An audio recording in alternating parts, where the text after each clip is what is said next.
अस्सलामुअलैकुम दोस्तों, मैं हूं आपकी शेफ़ ज़रीन फ़ातिमा। आज मैं आपके लिए बनाने जा रही हूं साबूदाना कस्टर्ड की रेसिपी। तो चलिए फिर शुरू करते हैं आज की रेसिपी शुरू करने से पहले आप लोगों से बहुत ज़्यादा दरख्वास्त है, अगर आपने अभी तक हमारे चैनल को सब्सक्राइब नहीं किया तो प्लीज़ नीचे दिए गए लाल बटन को दबा के सब्सक्राइब कर दीजिए, साथ ही बेल का बटन भी दबा दीजिए ताकि मेरी तमाम आने वाली वीडियोस आपको फौरी मिल सके। तो चलिए फिर शुरू करते हैं आज की रेसिपी। देखते हैं साबूदाना कस्टर्ड बनाने के लिए हमें किन किन चीज़ों की ज़रूरत पड़ेगी। बिस्मिल्लाहिर्रहमानिर्रहीम। ये हमने 1 लीटर दूध लिया है, हाफ कप हमने चीनी ली है, 3 टेबलस्पून कस्टर्ड पाउडर लिया है, 1 कप साबूदाना लिया है, 2 टेबलस्पून ड्राई मिल्क पाउडर लिया है। ये हमने कुछ फ्रूट्स लिए हैं, आप अपनी मर्जी के कोई से भी फ्रूट्स में ऐड कर सकते हैं। इस वक्त हमने ये चेरी, लीची, केले, मैंगो, अंगूर कोई से भी फ्रूट्स में ऐड कर सकते हैं। 2 टेबलस्पून इसमें हम रूह अफ़ज़ा भी डालेंगे।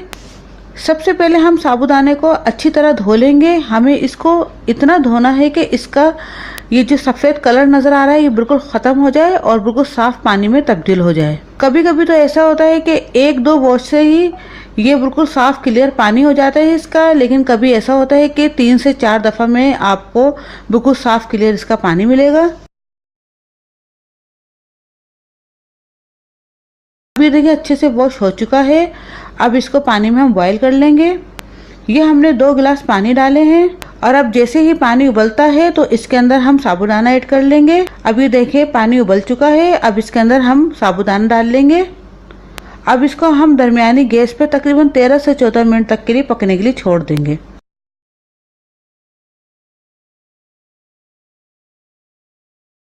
अब ये देखिए साबूदाना पक चुका है। अब इसको उतार कर इसका जितना भी पानी है ये फेंक देंगे।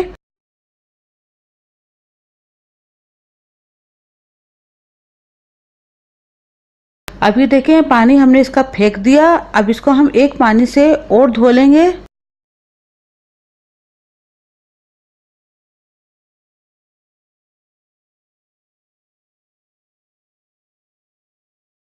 अभी देखिए तैयार है। अब हम दूध उबाल लेते हैं। ये हमने हाफ कप दूध बचा लिया है। इसके अंदर हम कस्टर्ड पाउडर ऐड करेंगे।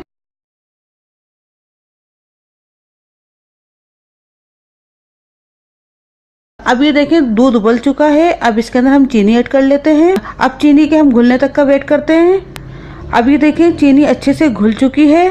अब चूल्हे की आंच हम बिल्कुल हल्की कर देते हैं। अब ये कस्टर्ड पाउडर है। अब इसके अंदर हम ड्राई मिल्क पाउडर ऐड कर रहे हैं और अब दूध के साथ इसको मिक्स कर लेंगे। अब ये देखिए मिक्स हो चुका है। अब इसको हम दूध में शामिल कर लेते हैं और साथ ही इसमें हम साबूदाना भी ऐड कर लेंगे। अब इसको हम 2 से 3 मिनट दरमियानी आंच पे पकाएंगे। अब आप देख सकते हैं ये हो चुका है। अब हम इसको उतार कर ठंडा कर लेते हैं। अब ये देखिए ठंडा हो चुका है। अब इसके अंदर हम ये फ्रूट्स ऐड कर रहे हैं। फ्रूटों को हमने काट लिया है।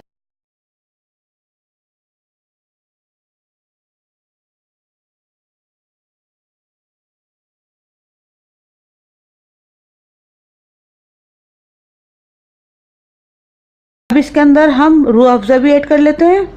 अभी देखिए तैयार है हमारा मज़ेदार सा साबूदाना कस्टर्ड। तो दोस्तों उम्मीद है आपको मेरी आज की रेसिपी ज़रूर पसंद आएगी। अगर पसंद आए तो मेरी रेसिपीज़ को लाइक कीजिए, अपने दोस्तों के साथ शेयर कीजिए और सब्सक्राइब करना बिल्कुल भी मत भूलिए और साथ ही घंटी का बटन है वो भी दबा दीजिए ताकि मेरी तमाम आने वाली वीडियोज़ आपको फौरी मिल सके। और अपने फीडबैक से मुझे ज़रूर आगाह कीजिएगा कि आपको मेरी आज की रेसिपी कैसी लगी। अब अपनी शेफ़ ज़रीन फ़ातिमा को इजाज़त दीजिए। अल्लाह हाफिज़। अगर आपने अभी तक हमारे YouTube चैनल को सब्सक्राइब नहीं किया तो इस बटन को क्लिक करके सब्सक्राइब कर दीजिए।